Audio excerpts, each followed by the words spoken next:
ಇನ್ನು ಪಶ್ಚಿಮ ಬಂಗಾಳದ ರಾಜಕೀಯದಲ್ಲಿ ನಿಜಕ್ಕೂ ಕೂಡ ಭೂಕಂಪನ. ಯಾಕಂದ್ರೆ ದೀದಿಯನ್ನೇ ಶೇಕ್ ಮಾಡದೆ ಅಲ್ಲಾಗ್ತಾ ಇರುವಂತಹ ಬೆಳವಣಿಗೆ ಒಡೆದು ಎರಡು ಹೋಳಾಗ್ಬಿಡ್ತು ದೀದಿಯ ತೃಣಮೂಲ ಕಾಂಗ್ರೆಸ್ ಪಕ್ಷ. ಎನ್ಡಿಎ ಕೈ ಹಿಡಿದಿದ್ದಾರೆ. ಇಲ್ಲಿಂದ ಹೊರಬಂದವರು 20 ಟಿಎಂಸಿ ಸಂಸದರು ಎನ್ಸಿಪಿಐ ಜೊತೆ ವಿಲೀನ. 28ರ ಪೈಕಿ 20 ಮಂದಿ ಈಗ ಎನ್ಸಿ ಜೊತೆ ವಿಲೀನ ಆಗಿದ್ದಾರೆ. ಇದು ಟಿಎಂಸಿಗೆ ಬಹಳ ದೊಡ್ಡದಾದಂತಹ ಆಘಾತ. ಟಿಎಂಸಿ ಪಕ್ಷದಿಂದ ಒಟ್ಟು 28 ಸಂಸದರು ಲೋಕಸಭೆಗೆ ಆಯ್ಕೆಯಾಗಿದ್ರು. ಅದರಲ್ಲಿ 20 ಸಂಸದರು ಟಿಎಂಸಿಯಿಂದ ಹೊರಬಂದು ಎನ್ಡಿಎಗೆ ಬೆಂಬಲ ಕೊಟ್ಟಿದ್ದಾರೆ.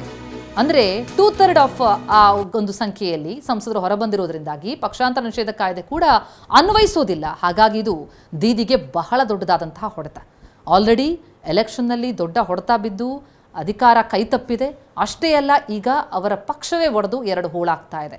ಜೊತೆಗೆ ಹೊರ ಹೋದವರು ಎನ್ಡಿಎ ಕೈ ಹಿಡಿದಿರುವಂಥದ್ದು ಇದೀಗ ದೊಡ್ಡದಾದಂತಹ ಆಘಾತವನ್ನು ಈಗ ಪಶ್ಚಿಮ ಬಂಗಾಳದ ಮಾಜಿ ಮುಖ್ಯಮಂತ್ರಿ ಮಮತಾ ಬ್ಯಾನರ್ಜಿ ಅವರಿಗೆ ತಟ್ತಾ ಇರುವಂಥದ್ದು. ಆ ಹೊಡೆತ ಒಡೆದು ಎರಡು ಹೋಳಾಯಿತು ದೀದಿಯ ತೃಣಮೂಲ ಕಾಂಗ್ರೆಸ್ ಪಕ್ಷ. ನಾವು ಬೇರೆ ರಾಜ್ಯಗಳಲ್ಲೂ ಕೂಡ ಇದೇ ರೀತಿಯಲ್ಲಿ ಆದದ್ದನ್ನು ಗಮನಿಸಿದ್ವಿ. ಮಹಾರಾಷ್ಟ್ರದಲ್ಲೂ ಕೂಡ ಅಷ್ಟೇ ಎನ್ಸಿಪಿ ಜೊತೆಗೆ ಶಿವಸೇನೆ ಪಕ್ಷಗಳಲ್ಲಿ ಎರಡು ಹೋಳಾಗಿತ್ತು. ಈಗ ಪಶ್ಚಿಮ ಬಂಗಾಳದ ಸರದಿ ಅಂತ ಅನಿಸುತ್ತೆ.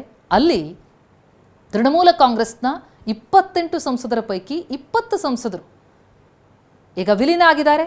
ಎನ್ಡಿಎಗೆ ಬೆಂಬಲ ಕೊಟ್ಟಿದ್ದಾರೆ. ಎನ್ಡಿಎ ಕೈ ಹಿಡಿದಂತಹ 20 ಟಿಎಂಸಿ ಸಂಸದರು ಎನ್ಸಿಪಿಐ ಜೊತೆ ವಿಲೀನ ಆಗಿರುವಂಥದ್ದು ದೀದಿಗೆ ಬಹಳ ದೊಡ್ಡದಾದಂತಹ ಆಘಾತ. ಅಧಿಕಾರ ಕೈತಪ್ಪಿದ್ದಷ್ಟೇ ಅಲ್ಲ, ಪಕ್ಷ ಕೂಡ ಕೈತಪ್ತಾ ಇದೆಯಾ. ಜೊತೆಗೆ ಈ ಸಂಸದರುಗಳು ನಮ್ಮದೇ ಒರಿಜಿನಲ್ ತೃಣಮೂಲ ಅಂತಲೂ ಕೂಡ ಕರ್ಕೊಳ್ತಾ ಇದ್ದಾರೆ. ಒಡೆದು ಎರಡು ಹೋಳಾಗಿದೆ ದೀದಿಯ ಟಿಎಂಸಿ. ಎನ್ಸಿಪಿಐ ಜೊತೆ ವಿಲೀನ ಆಗಿದ್ದು